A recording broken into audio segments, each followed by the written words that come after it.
L'Hôpital du Sacré-Cœur de Montréal a obtenu son statut universitaire il y a 50 ans. La concrétisation de cette affiliation universitaire passait obligatoirement par la création, en 1972, d'un centre de recherche. Le Dr Réginald Nadeau, considéré comme le père de la recherche sur les arythmies cardiaques à l'Université de Montréal, a participé à sa fondation.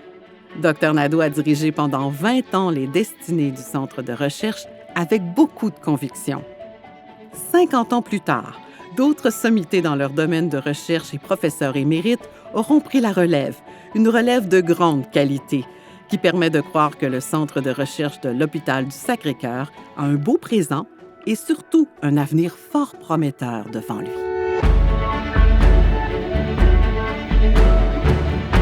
L'Hôpital du Sacré-Cœur de Montréal, c'est un centre tertiaire de traumatologie, ce qui implique qu'on est un centre spécialisé en traumatologie au Québec. À Sacré-Cœur convergent 24 chercheurs réguliers ainsi qu'une centaine de chercheurs associés qui sont également cliniciens au programme de traumatologie de l'Hôpital Sacré-Cœur de Montréal. On ramasse des millions de données à chaque jour dans un épisode de soins qui peut durer sur plusieurs mois en faisant converger les données sur une base de données commune qu'on pourrait ensuite interpréter par intelligence artificielle qui vont nous amener à prédire le devenir des patients, qui vont nous permettre de mieux traiter les patients, puis qui vont nous permettre également de prendre des meilleures décisions cliniques au quotidien. La plateforme dont nous disposons en traumatologie nous a permis de nous placer vraiment dans une case très spéciale d'innovation scientifique et de soins en traumatologie au Canada. D'ailleurs, le gouvernement du Québec, de par le biais du ministère de l'Économie et de l'Innovation, en a reconnu le caractère singulier et l'excellence et a propulsé son essor en soutenant financièrement sa création. Cette subvention majeure va contribuer à faire des changements technologiques de soins traumatologiques de l'Hôpital du Sacré-Cœur et on deviendra un modèle à suivre pour le reste du Québec. Nous voulions vraiment travailler sur une solution pour régler les troubles du sommeil chez les travailleurs qui ont des horaires atypiques parce que ça augmente leur qualité de vie, mais ça a des impacts extrêmement positifs également pour l'environnement de travail. Donc, ça réduit les risques d'accidents, ça diminue l'absentéisme, ça permet aux travailleurs d'avoir des interactions plus harmonieuses. Ce qu'on a fait, c'est de travailler très fort pour développer avec une compagnie une application qui va permettre aux psychologues vraiment de pouvoir suivre de nombreux travailleurs en même temps. C'est de rendre une thérapie qu'on avait montrée efficace, mais on a voulu la rendre accessible pour un plus grand nombre de travailleurs. Donc maintenant, on est à la phase de tester cette application-là, donc au CIUS du nord de l'île de Montréal et au CIUS de la capitale nationale.